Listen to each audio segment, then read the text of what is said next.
Hello students, एक बार फिर से वेलकम है आपका इस चैनल पे जहां हम बात करेंगे सीईटी से रिलेटेड टॉपिक्स की। और वो टॉपिक का नाम है application of derivative. Application of derivative के अंदर हम बात करेंगे उन सारे मतलब ऑलमोस्ट सारे प्रीवियस ईयर्स क्वेश्चन के बारे में जो कि 2023 में पूछे गए हैं, 2022 में पूछे गए हैं, 2021 में पूछे गए हैं।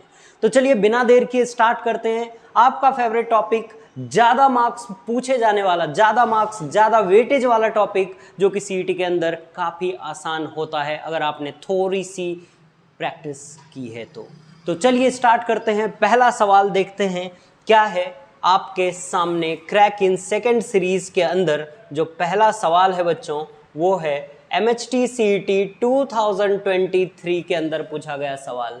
MHT CET 2023 14th of May evening shift का ये क्वेश्चन है बच्चों। क्लियर है आपके सामने? Very simple question. मैं आपको एक हिंट दूंगा कि क्वेश्चन जैसे ही आप पढ़ोगे आपको एक आइडिया आएगा कि ये कहाँ से पूछा गया है। क्वेश्चन पढ़िए कि the function fx x cube minus 6x square plus 9x plus 2 has maximum value.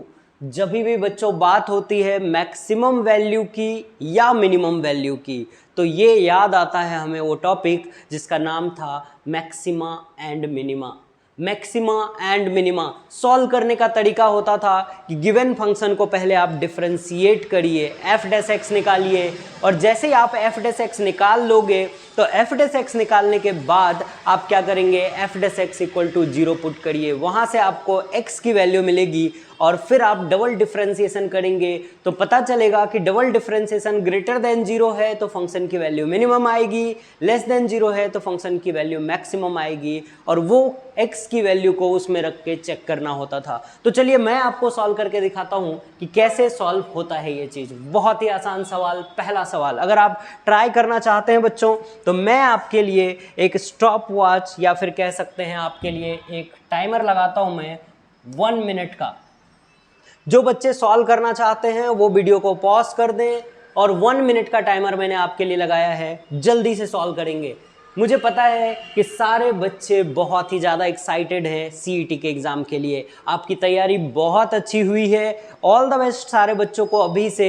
आप बहुत अच्छा करेंगे, बहुत अच्छा मचाएंगे, 4 के आएंगे सारे क्वेश्चंस को और एक बहुत अच्छी इंजीनियरिंग कॉलेज में आपका एडमिशन होने वाला है। तो इस बात को ध्यान में रखते हुए, अपने गोल को फोकस करते हुए चलिए स्टार्ट करिए और सॉल्व करके बताइए। You have 25 seconds.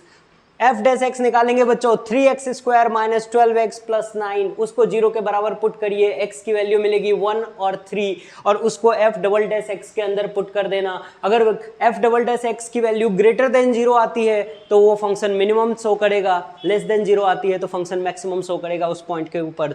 4 second, 3 second, 2 second, 1 second, और यहाँ पर टाइम अप हो चुका है आपका। तो चलिए अब आप मैच करिए मेरे साथ, देखते हैं सॉल्व करके। सबसे पहला सवाल किस बच्चे ने सॉल्व किया है, चलिए देखते हैं। सबसे पहले बच्चों मैंने आपको बताया कि आपको क्या करना है, एफ डैश एक्स निकालना है। एफ डैश एक्स का मतलब होता है बच्चों गिवन फंक्शन का डेरिवेटिव फाइंड करना है, यानी डिफरेंशिएशन फाइंड करना है। डिफरेंशिएशन बच्चों एक्स क्यूब का क्या होता है, 3x स्क्वायर। ये सब आपको पता है, अगर नहीं मालूम है तो हमारा एक बेसिक वीडियो अपलोड किया है हमने डिफरेंशिएशन के ऊपर, आप वो देख सकते हैं। पावर आगे एक पावर का माइनस 6 कांस्टेंट है, बाहर आ जाएगा। एक्स स्क्वायर का डिफरेंशिएशन क्या होगा बच्चों, 2x। मुझे नहीं लिखना चाहिए ये सब, मुझे पता है मुझे ये सब नहीं लिखना चाहिए, लेकिन फिर भी मैं लिख रहा हूँ क्योंकि हो सकता है किसी बच्चे को नहीं आ रहा हो या हो सकता है कोई बच्चा भूल गया हो। तो ध्यान दीजिएगा कितना हो जाएगा ये बच्चों, एफ डबल डैश एक्स कितना हो जाएगा मेरे साथ चलिए, 3x square minus 12x plus 9। अब हमको रूल ये कहता है कि मैक्सिमा मिनिमा के अंदर आपने सीखा है कि एफ डैश एक्स को 0 के बराबर पुट करिए, यानी कि एफ डैश एक्स 0 के बराबर जब हम पुट करेंगे तो हमें मिलेगा क्या बच्चों, आपको क्या मिलेगा, आपको मिलेगा x की वैल्यू 0। ये एक क्वाड्रेटिक इक्वेशन है जो आप ऑलरेडी जानते हैं, मैं आपको फिर भी समझाने की कोशिश करता हूँ। कैसे फैक्टर करते हैं मिडिल टर्म, इन दोनों को कॉर्नर कॉर्नर मल्टीप्लाई करते थे। इस लेफ्ट में मैं देखिए बताता हूँ आपको, 9 3 जा कितना आ जाएगा, 9 3 जा 9 3 जा 27, 9 3 जा 27 आ जाएगा, 27x²। मिड में जो वैल्यू होती है बच्चों वो हम यहाँ लिखते हैं -12x। ऐसे दो फैक्टर आपको ढूंढने हैं, ऐसे दो फैक्टर ढूंढने हैं जिसको मल्टीप्लाई करने पे 27x² आना चाहिए और प्लस माइनस करने पे क्या आना चाहिए बच्चों, प्लस माइनस करने पे -12 आना चाहिए। तो जब आप इसको लिखोगे तो ये क्या आ जाएगा, -9x आ जाएगा और -3x आ जाएगा, -9x आ जाएगा, -3x आ जाएगा। या फिर इस इक्वेशन को आप थोड़ा और सिंप्लीफाई भी कर सकते हो, मैं आपको वो भी बता देता हूँ। आप क्या करिए, यहाँ से 3 कॉमन ले लीजिए, क्या बच जाएगा, x² minus 4x plus 3 equal to 0। ये वाला 3 जब यहाँ पे जाएगा राइट में तो क्या हो जाएगा, 0 हो जाएगा। तो आपके पास एक्सप्रेशन बचा, इक्वेशन बचा है x² minus 4x plus 3 equal to 0। अब इस इक्वेशन को आप यहाँ पे सॉल्व कर लीजिए, इस इक्वेशन को बच्चों आप यहाँ पे सॉल्व कर लीजिए, क्या हो जाएगा देखिए, x² माइनस 4x माइनस नहीं प्लस 3 इक्वल टू 0। फिर से फैक्टर बनाइए, इन दोनों को मल्टीप्लाई, 3 इंटू x² क्या आएगा बच्चों, 3x², और नीचे क्या है डिनोमिनेटर में -4x। क्या क्या फैक्टर लेंगे, तो -3x और -x, ये दो फैक्टर लेंगे तो आपका काम हो जाएगा। आ जाइए यहाँ पे, x² minus 3x minus x plus 3 equal to 0। Clear है इतनी बात, इसको सेपरेट कर दीजिए। तो यहाँ से जब आप आओगे बच्चों, तब आप यहाँ पे जब आप आओगे तो अब ये कॉमन लीजिए, x कॉमन लेंगे तो x माइनस 3 बच जाएगा, माइनस बीच में है और इन दोनों फैक्टर में कुछ भी कॉमन नहीं है, तो अगर आपने 1 लिया तो क्या आ जाएगा, x माइनस 3 इक्वल टू 0। यानी कि x माइनस 1 जो बाहर है उसको एक ब्रैकेट में दीजिए, जो अंदर है उसको एक ब्रैकेट में दीजिए। दोनों ब्रैकेट को जब हम 0 के बराबर करेंगे तो ये x की वैल्यू यहाँ से 1 मिलेगी, x माइनस 3 इक्वल टू 0 करेंगे तो x की वैल्यू 3 मिलेगी। दो वैल्यू x की आप कैसे भी निकाल लो, चाहे तो डायरेक्ट फैक्टराइज करो, चाहे तो कॉमन ले लो, कैसे भी करो। यहाँ से भी आप करोगे ये वाले एक्सप्रेशन से तो भी आपका आंसर वही आने वाला है। तो x की दो वैल्यू मिलेगी। अब हमारा काम होता है बच्चों मैक्सिमा मिनिमा के कंसेप्ट के अकॉर्डिंग, अब आपका काम होता है कि आप डबल डिफरेंशिएशन करिए, यानी f'(x) निकालिए। f'(x) कैसे निकलता है, f' का फिर से डिफरेंशिएशन यानी second order derivative. Second order derivative, अभी आपका क्वेश्चन कौन सा हो गया बच्चों, आप ऐसा मान के चलिए कि अभी आपका ये है क्वेश्चन, इसका फिर से डिफरेंशिएशन करेंगे तो क्या आएगा, 3x² का क्या आएगा 6x माइनस 12x का क्या हो जाएगा 12। इसके अंदर x की वैल्यू पुट करिए, f'(1), पहले हमने x की जगह 1 रखा तो क्या आएगा 6 इंटू 1 माइनस 12, कितना आ गया 6 माइनस 12, कितना आ जाएगा 6 माइनस 12 यानी कि -6।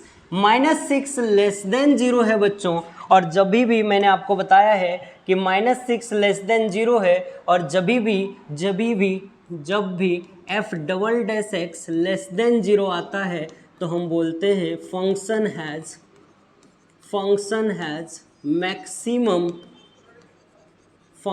Has maximum value at x equal to 1। So आपका आंसर क्या हो जाएगा, 1 आंसर हो जाएगा। मैंने आपको एक्सप्लेन किया है, इस वजह से थोड़ा सा टाइम ज़्यादा लग रहा है, लेकिन अगर आप खुद से करोगे तो ये क्वेश्चन आप इजीली सॉल्व कर सकते हो। तो चलिए ध्यान से देखिए क्या क्या किया मैंने, आपको एक छोटा सा रिकॉल कर देता हूँ।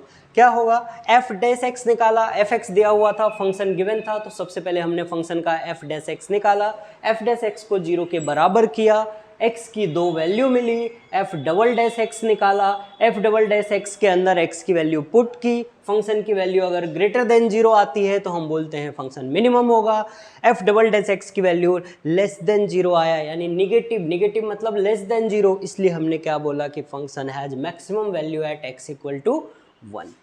आया समझ में? आई होप आपको सारी बातें समझ में आ रही होंगी। चलिए बिना देर किए चलते हैं अगले सवाल की ओर और देखते हैं अगला सवाल। देखते हैं अगला सवाल क्या है। ठीक है, नेक्स्ट हमारा जो है वो है अगला सवाल कौन सा, तो कंप्यूटर जी एक्सप्लेनेशन भी देख लीजिए, fx की वैल्यू दिया है, f डैश x निकाला है, मैक्सिमम और मिनिमम चेक करने के लिए fx को 0 रखते हैं, x की दो वैल्यू मिली 1 और 3, x की फिर f डबल डैश x निकाला हमने, f double dash x less than 0 आया, इसलिए हमने बोला function has maximum value at x equal to 1। पहला सवाल आपने कर लिया। चलिए तैयार हो जाइए नोटबुक और पेन लेकर के। दूसरा सवाल आपके सामने, कंप्यूटर वहां से ये रहा, कंप्यूटर जी दिखाइए तो अगला सवाल। तो चलिए फिर से मैं आपके लिए टाइमर लगाता हूं बच्चों, और आपको ये टाइमर 1 मिनट का टाइम है आपके पास, आप बिना देर किए इसको सॉल्व करने की कोशिश करिए। मैं फिर से एक हिंट देता हूं आपको, ये टेंजेंट एंड नॉर्मल का कॉन्सेप्ट है। Slope of tangent and slope of normal जब आप देखेंगे तो टेक्स्ट बुक के अंदर पहला ही टॉपिक है जिसके बेस पे ये क्वेश्चन पूछा गया है MHT CET 2023 14th में इवनिंग शिफ्ट के अंदर।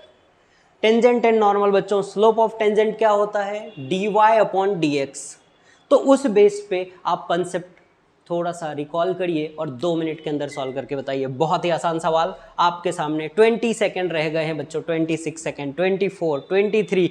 ये टिक टिक महाराज कम होता जाएगा अगर आप थोड़ी सी अपनी स्पीड बढ़ा लीजिए। आई होप कि आपकी प्रिपरेशन बहुत अच्छी होगी और आप बहुत ही अच्छी तरीके से सॉल्व कर रहे होंगे। आई होप कई बच्चों का आंसर आ भी गया होगा। पहला ऑप्शन है -5, दूसरा ऑप्शन है 5, तीसरा ऑप्शन है 9 और फोर्थ ऑप्शन जो है फोर्थ ऑप्शन यहाँ पे -9 है बच्चों। तो ध्यान दीजिएगा, फोर्थ ऑप्शन है आपके पास -9, फोर्थ ऑप्शन है आपके पास -9। जिन बच्चों का क्वेश्चन सॉल्व हो गया है, जिन्होंने अपने आंसर ले आए हैं, और जब मैं आपको एक्सप्लेन करूंगा तो मैच हो गया, अगर आंसर आपने करेक्ट किए हैं तो समझना कि मैंने आपकी पीठ थपथपाई है, आप खुद से ऐसा कर लेना, शाबाश। ठीक है, चलिए बिना देर किए स्टार्ट करते हैं बच्चों। आपके लिए आपकी फरमाइश पर हाजिर है ये सवाल। ध्यान से देखिएगा, if y equal to this is a tangent to the curve. मान लेते हैं ये कोई कर्व है, फॉर एग्जाम्पल आप ऐसा मान लीजिए कि एक कर्व है जिसका इक्वेशन गिवन है, यही है ना क्वेश्चन, कि y equal to mx plus c, straight line का इक्वेशन होता है। ध्यान दीजिएगा कि y equal to mx plus c के फॉर्मेट में एक इक्वेशन गिवन है और बोला जा रहा है कि ये टेंजेंट है किस कर्व के ऊपर, तो Y square equal to P x cube plus Q वाले कर्व के ऊपर। और ये जो लाइन टेंजेंट है बच्चों इसके ऊपर, ये जो लाइन इसके ऊपर टेंजेंट है, वो लाइन इस एक पॉइंट पे टेंजेंट है, वो लाइन इस 2,3 पे टेंजेंट है। यानी यहाँ की जो वैल्यू आप देखोगे कोऑर्डिनेट, तो 2,3 आएगा। पिक्चर समझ में आ रही है? एक लाइन है जो किसी कर्व के ऊपर टेंजेंट है, और कहाँ पे टेंजेंट है, 2,3 पे टेंजेंट है। लेकिन आपसे पूछा गया है कि P माइनस क्यू बताइए। अभी P माइनस क्यू क्या है, तो P माइनस क्यू कर्व के अंदर आप ध्यान दीजिएगा तो वेरिएबल दिया हुआ है, यानी कि इस कर्व का जो इक्वेशन है वो आपको पूरा नहीं दिया गया है, उसमें से 2 वेरिएबल के फॉर्म में दिए गए हैं वैल्यूज। तो देखते हैं कैसे सॉल्व कर सकते हैं। आई होप आपको पिक्चर क्लियर होंगी। चलिए देखते हैं। ये वाली जो लाइन है ये इसके ऊपर टेंजेंट है, तो किसी भी स्लोप के ऊपर अगर मुझे टेंजेंट फाइंड करना होता है बच्चों, स्लोप ऑफ टेंजेंट क्या होता है, स्लोप ऑफ टेंजेंट होता है बच्चों dy/dx। पहला ही डिफरेंशिएशन जब आप पढ़ रहे थे तब आपको आपके टीचर ने या कहीं से भी आपने बुक में, अगर आपने सेल्फ स्टडी की है तो बुक में पढ़ा होगा कि स्लोप ऑफ अ टेंजेंट जो होता है वही तो dy/dx होता है। यानी कि y की वैल्यू क्या है हमारे पास, y square equal to P x cube plus q दिया हुआ है, p x cube plus cube दिया हुआ है। आप ध्यान दीजिएगा, अगर मैंने इसका डिफरेंशिएशन किया, क्यों डिफरेंशिएशन करना है, क्योंकि हमें dy/dx चाहिए, उसी को हम स्लोप ऑफ टेंजेंट बोलेंगे।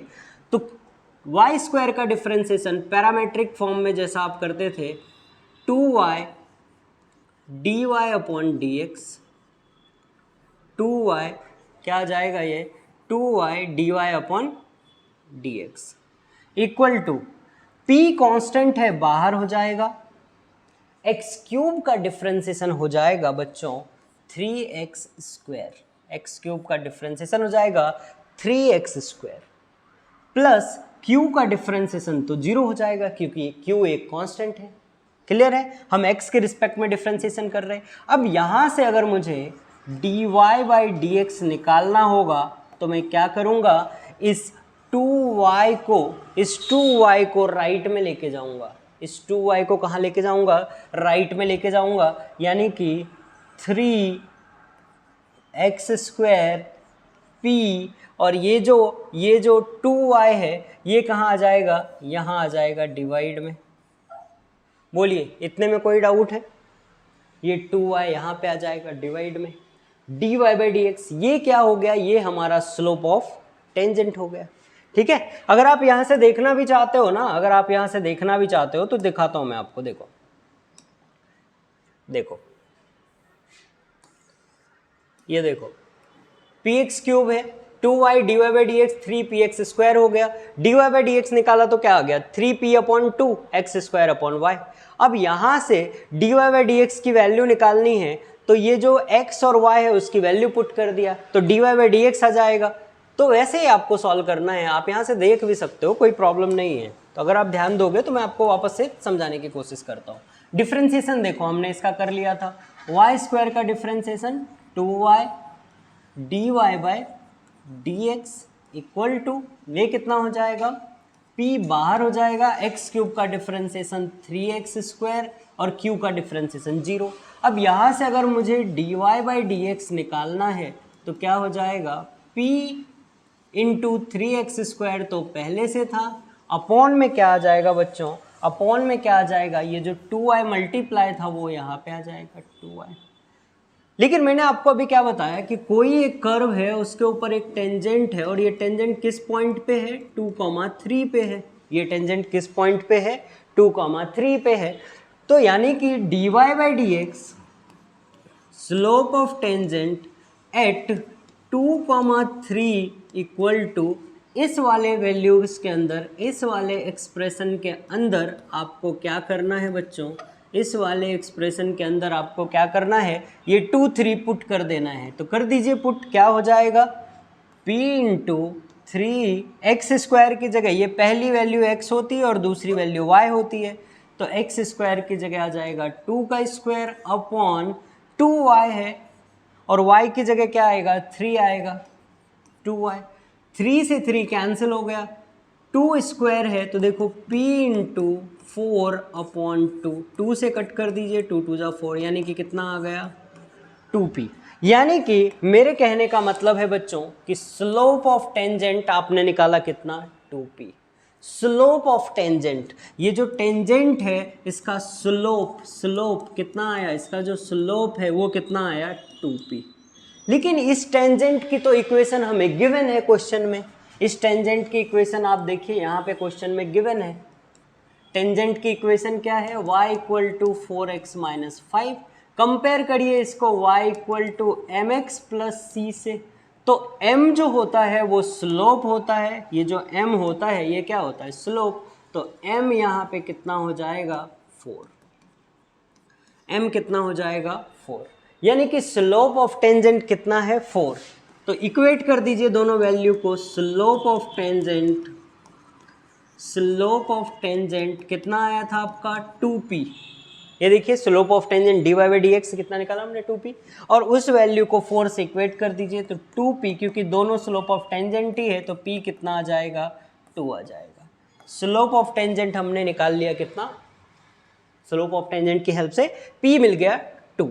अब जब आपको p पता है तब आप इस ओरिजिनल इक्वेशन में यहाँ रख के आप q फाइंड कर सकते हैं, यहाँ पे रख के q फाइंड कर सकते हैं और देन सब्ट्रैक्ट कर देंगे p माइनस q, कितना आ जाएगा p माइनस q फाइंड कर सकते हैं। आया क्या ध्यान में, क्योंकि ये पॉइंट इसी कर्व के ऊपर है, तो जो भी पॉइंट किसी कर्व के ऊपर होता है वो पॉइंट उस कर्व को सेटिस्फाई करता है। तो अगर आप पुट करोगे तो ध्यान दो, मैं आपको बताता हूँ, अगर आप पुट करोगे तो क्या हो जाएगा, यहाँ ध्यान दीजिए y², तो y की जगह क्या है 3 और x की जगह क्या है 2, सो 3 का square minus equal to p की वैल्यू हमने निकाल रखा है, कितना है p की वैल्यू, p की वैल्यू कितना है 2, p की वैल्यू कितनी है 2, और x³ है तो x की जगह क्या आएगा 2 का क्यूब प्लस q, निकाल लीजिए अब इसको सॉल्व करके। 3 का स्क्वायर कितना हो जाएगा 9 इक्वल टू 2 का क्यूब 8, 8 2 जा 16 प्लस क्यू। तो यहाँ से क्यू कितना हो जाएगा बच्चों, 16 को इस तरफ ले लीजिए ना, तो 9 माइनस 16 इक्वल टू क्यू। ये कितना आ गया -7। क्यू कितना आ गया -7। अब क्यू अगर -7 है तो आप निकाल लो ना, p minus Q. p minus Q कितना हो जाएगा, p minus Q equal to p कितना है 2 माइनस -16 कितना आ गया 18 आ गया। बट 18 तो आंसर है ही नहीं, सॉरी ये -16 नहीं ना बालक, ये -7 आएगा यहाँ पे। ये थोड़ा सा आपको ध्यान देना, -7 तो माइनस माइनस प्लस, ये कितना आ जाएगा माइनस माइनस प्लस, तो 2 + 7 कितना आ गया 9। ऐसा आपको सॉल्व करना था। क्या किया, सबसे पहले देखो स्लोप ऑफ टेंजेंट गिवन था उसका इक्वेशन, तो वहां से आप स्लोप निकाल लीजिए, कितना आ जाएगा 2। और फिर यहाँ से dy/dx भी स्लोप होता है। कहने का मतलब है कि स्लोप ऑफ टेंजेंट क्या होता है dy/dx, और स्लोप आप y = mx + c से भी निकाल सकते हैं। तो दोनों तरफ से स्लोप निकाल के इक्वेट कर दीजिए, वैल्यू मिल जाएगा। ठीक है, चलिए आगे चलते हैं, बिना देर किए देखते हैं अगला सवाल। आपको सॉल्यूशन भी दिखा देता हूं मैं एक बार, सॉल्यूशन देख लीजिए कैसे आएगा। इसका एक्सप्लेनेशन भी देख लीजिए, यहाँ पे है एक्सप्लेनेशन, क्या है 2p इक्वल टू, देखो सबसे 2p आया, 2p 2 आ गया, फिर हमने इसको ओरिजिनल इक्वेशन में पुट कर दिया तो 9 आ गया। तो ये आपका फाइनल आंसर है 9। ठीक है, चलिए अगला सवाल देखते हैं। नेक्स्ट क्वेश्चन क्या है हमारे पास, नेक्स्ट क्वेश्चन है हमारे पास बच्चों MST CET 2023 में पूछा गया सवाल 14 मई, अगेन इवनिंग शिफ्ट का है और बहुत ही आसान क्वेश्चन है बच्चों। अगर आप थोड़ा सा ध्यान दोगे, रेट मेजर का क्वेश्चन है। रेट मेजर का क्वेश्चन क्या होता है, रेट मेजर का क्वेश्चन क्या होता है, रेट मेजर का क्वेश्चन होता है बच्चों, रेट मेजर का क्वेश्चन क्या होता है, रेट मेजर का क्वेश्चन कि एक चीज बढ़ रही है, आपने पढ़ा होगा। चलिए मैं आपको सॉल्व करके ही दिखाता हूँ बिना देर किए। डायगोनल ऑफ अ स्क्वायर बोला है, सबसे पहले एक छोटा सा स्क्वायर ड्रॉ कर लीजिए, एक छोटा स्क्वायर ड्रॉ कर लीजिए। हमको पता है अगर स्क्वायर की एक साइड x है तो सारी की सारी साइड क्या होगी x होगी, क्योंकि स्क्वायर के सारे साइड्स क्या होते हैं इक्वल होते हैं। Diagonal of square is changing at a rate, change क्या हो रहा है बच्चों, डायगोनल चेंज हो रहा है। तो अगर मुझे इस डायगोनल d की वैल्यू निकालनी होगी तो पाइथागोरस की हेल्प से मैं निकाल सकता हूँ। डायगोनल d² इक्वल टू क्या हो जाएगा, बेस का स्क्वायर प्लस परपेंडिकुलर का स्क्वायर। पाइथागोरस थ्योरम लगा दिया, हाइपोटेनस का स्क्वायर इक्वल टू बेस का स्क्वायर प्लस परपेंडिकुलर का स्क्वायर। d² इक्वल टू क्या हो जाएगा 2x का स्क्वायर, d इक्वल टू क्या हो जाएगा रूट अंडर, स्क्वायर को राइट में लेंगे तो रूट अंडर 2x स्क्वायर आ जाएगा। क्लियर है इतनी बात। अब देखिए d की वैल्यू कितनी मिल जाएगी यहाँ से आपको, एक्स स्क्वायर को दोनों को रूट लगाइए, 2 को रूट लगाएंगे और एक्स स्क्वायर रूट के अंदर है तो आपको सिर्फ x मिल जाएगा। यानी डायगोनल की वैल्यू कितनी मिल गई बच्चों आपको, डायगोनल की वैल्यू कितनी मिल गई, रूट अंडर 2x मिल गई। ठीक है, चलिए बहुत बढ़िया। अब क्वेश्चन में ये बोला है कि diagonal of a square is changing at a rate of 0.5 centimetre पर सेकेंड। कोई भी चीज़ अगर टाइम के रिस्पेक्ट में चेंज करते हैं तो हम लिखते हैं d/dt, और यहाँ पे डायगोनल चेंज हो रहा है तो उसको चलिए मान लीजिए आप कैपिटल D कर दीजिए, इसको समझने के लिए कैपिटल D कर लीजिए। कैपिटल D मतलब डायगोनल, इसको मैं पूरा ही चेंज कर देता हूँ। चलिए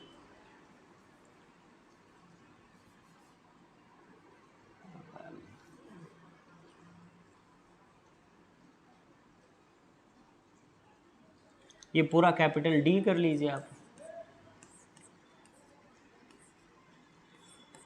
ठीक है। Capital D, rate of change कितना दिया है 0.5 सेंटीमीटर पर second. Rate of change of area पूछा है when area is 4, area given है बच्चों कितना दिया है 400 सेंटीमीटर स्क्वायर, और पूछा क्या है rate of change of area dA/dt। क्या पूछा है dA/dt पूछा है। क्लियर है इतनी बात, क्या क्या पूछा है, rate of change of diagonal दिया है, rate of change of area पूछा है, एरिया ऑफ स्क्वायर गिवन है। ठीक है, चलिए बिना देर किए स्टार्ट करते हैं और देखते हैं कैसे सॉल्व कर सकते हैं। रेट ऑफ चेंज ऑफ, सबसे पहले एरिया ऑफ स्क्वायर क्या हो जाएगा बच्चों, एरिया ऑफ स्क्वायर का फॉर्मूला क्या होता है, एक्स स्क्वायर, यानी साइड का स्क्वायर होता है area of square, side square होता है एरिया ऑफ स्क्वायर। यहाँ पे देखिए स्क्वायर की साइड क्या है, एक्स, तो उसका स्क्वायर करेंगे तो साइड स्क्वायर एक्स स्क्वायर, यानी a equal to X square. अगर आप डिफ्रेंशिएट करते हैं तो D A by D T equal to X square का, क्योंकि हम टाइम के रिस्पेक्ट में कर रहे हैं तो 2x तो आएगा ही आएगा, मल्टीप्लाई में D X by D T भी आएगा, मल्टीप्लाई में D X by D T भी आएगा। अब क्या करें, D X by D T भी आ रहा है, तो चलिए आगे बढ़ते हैं। यहाँ पे देखिए डायगोनल का जो फॉर्मूला है, यहाँ पे डायगोनल का जो फॉर्मूला है वो क्या है, रूट अंडर 2x है। अगर मैं इस डायगोनल को टाइम के रिस्पेक्ट में डिफ्रेंशिएट कर दूं, यानी कि D T by D T is equal to root under 2, तो कांस्टेंट है बाहर हो जाएगा और यहाँ से हमें क्या मिल जाएगा, dx बाई डी टी मिल जाएगा। यहाँ से क्या मिल जाएगा हमें, dx बाई डी टी मिल जाएगा। क्लियर है इतनी बात। देखिए D D upon D T, diagonal जो भी वैल्यू हमने निकाला था यहाँ पे उसका हमने क्या कर दिया, डायगोनल की जो भी वैल्यू हमने निकाला था उसका हमने क्या कर दिया, उसका हमने क्या कर दिया, डिफ्रेंशिएट कर दिया। डायगोनल की हमने जो वैल्यू निकाला था उसका डिफ्रेंशिएट किया तो D D upon D T, root under 2 constant है बाहर आ गया और x की वैल्यू थी dx अपॉन डी टी। अब D D upon D T आपको गिवन है, यहाँ ध्यान से देखिएगा कितना गिवन है, 0.5 पुट कर दीजिए, 0.5 equal to root under 2 dx upon D T. अब अगर मुझे dx अपॉन डी टी चाहिए तो मैं क्या करूँगा, रूट अंडर 2 को इस तरफ ला के डिवाइड करूँगा। अब ये कितना आ जाएगा, dx upon D T. Clear है इतनी बात। अब ध्यान दीजिएगा एरिया का आंसर आने ही वाला है, क्योंकि dx अपॉन डी टी जो है, dx अपॉन डी टी की वैल्यू हमने निकाल ली है और यहाँ पे पुट कर देंगे, यानी कि dA अपॉन डी टी अब हमारा आने ही वाला है 2 इंटू एक्स की वैल्यू नहीं है हमारे पास और dx की वैल्यू तो है 0.5 अपॉन रूट अंडर 2। अब आप देखिए आपका आंसर आने में सिर्फ एक चीज़ की कमी है, वो है x की, और x क्या होता है, साइड ऑफ स्क्वायर है। x क्या है, साइड ऑफ स्क्वायर। फिर से क्वेश्चन को देखेंगे कि क्या कहीं से साइड निकाल सकते, बिल्कुल निकाल सकते, इसीलिए आपको ये एरिया गिवन है। ये एरिया जो गिवन है, ये जो एरिया गिवन है वो आपको क्यों गिवन है, वो उसी वजह से गिवन है। ये एरिया जो आपको गिवन है वो क्यों गिवन है, ताकि आप x निकाल पाएँ। तो हमको पता है एरिया इक्वल टू क्या होता है, साइड स्क्वायर। एरिया कितना है, 400 इक्वल टू एक्स का स्क्वायर। तो स्क्वायर को जब आप दूसरी तरफ लेंगे तो रूट अंडर 400, यानी x की वैल्यू कितनी मिल जाएगी यहाँ से बच्चों, 20। इस x को यहाँ पुट कर दीजिए, आपका आंसर आ जाएगा 2 इंटू 20 इंटू 0.5 अपॉन में रूट अंडर 2। क्लियर है। 0.5 का अगर ये हमने डेसिमल हटाया तो नीचे कितना आ जाएगा, 10, 0 0 कैंसल। इस रूट 2 से इस 2 को कट कर दीजिए, रूट 2 टाइम्स में कैंसिल हो जाएगा, कितना मिल जाएगा, 5 2 जा 10 और रूट 2, यानी कि आपका आंसर हो जाएगा बच्चों 10 रूट 2। चेक कर लीजिए कहीं है, 10 रूट 2 बी ऑप्शन करेक्ट। तो ऐसा आपको पूरा घुमा के वो सारे क्वेश्चंस पूछेगा। क्लियर है, क्वेश्चन आसान है, बस आपको थोड़े से ट्रिक लगाने हैं कि कहाँ से आप ढूंढ सकते हैं। ठीक है, देखिए क्या क्या किया मैंने आपको सबसे पहले बताता हूँ। डायगोनल दिया था, हमने तुरंत डायगोनल का एक रिलेशन क्रिएट कर लिया। क्वेश्चन में क्या गिवन था, 0.5 सेंटीमीटर पर सेकेंड उसका rate of change of diagonal. Rate of change जैसे ही बोला मतलब टाइम के रिस्पेक्ट में डिफ्रेंसिएशन, तो D D upon D T दिया हुआ था 0.5। अब जब डायगोनल के रिलेशन को हमने डिराइव किया तो हमें पता चला कि डायगोनल का रिलेशन डिराइव करके ये कितना आ जाएगा, dx बाई डी टी मिल रहा है हमें। और dx बाई डी टी का क्या संबंध, जब आप एरिया को डिफ्रेंशिएट करोगे तो आपको यहाँ dx बाई डी टी मिलेगा ही मिलेगा, और उस dx बाई डी टी की वैल्यू आप यहाँ से पुट कर सकते हो। अब बात रह गई सिर्फ x की, क्योंकि हमने सब ढूंढ लिया और ये x तो था ही नहीं। अब इस x के लिए भी क्वेश्चन में कुछ ना कुछ, देखो क्वेश्चन इनकम्प्लीट नहीं, क्वेश्चन में तो कुछ देगा ही, तभी तो आप फाइंड कर पाओगे। तब हमने दिमाग लगाया कि एरिया जो गिवन है उस बेसिस पे हम साइड निकाल सकते हैं। और एक बार आपने साइड निकाल लिया तो बस आप यहाँ पे वैल्यू पुट कर दो और आपका आंसर आ जाएगा। क्लियर है इतनी बात? आई होप आपको सारी बातें समझ में आ रही होंगी। चलिए बिना देर किए चलते हैं आगे और देखते हैं अगला सवाल। सॉल्यूशन भी दिखा देता हूँ आपको। ये देखिए, उन्होंने साइड को ए कंसिडर किया है, कोई प्रॉब्लम नहीं है, आप जो भी वेरिएबल कंसिडर करना चाहें। ऐसा आया √800, थोड़ा सा इन्होंने अलग कैलकुलेशन किया है तो आप ऐसा भी कर सकते हैं, या फिर मैंने आपको जो समझाया आप वैसा भी कर सकते हैं। ठीक है, क्लियर है इतनी बात? चलिए आगे बढ़ते हैं, देखते हैं अगला सवाल। देखिए कौन सा सवाल है, MST CET 2023 में पूछा गया सवाल। MST CET 2023 में पूछा गया सवाल 14 मई को मॉर्निंग शिफ्ट में। कर्व दिया हुआ है, एक y की वैल्यू गिवन है आपको, एक y की वैल्यू गिवन है, x की वैल्यू, y की भी वैल्यू गिवन है। आप बच्चे समझ नहीं पा रहे, ये एक पैरामेट्रिक क्वेश्चन है, पैरामेट्रिक डिफरेंशिएशन है, पैरामेट्रिक टाइप ऑफ डिफरेंशिएशन है।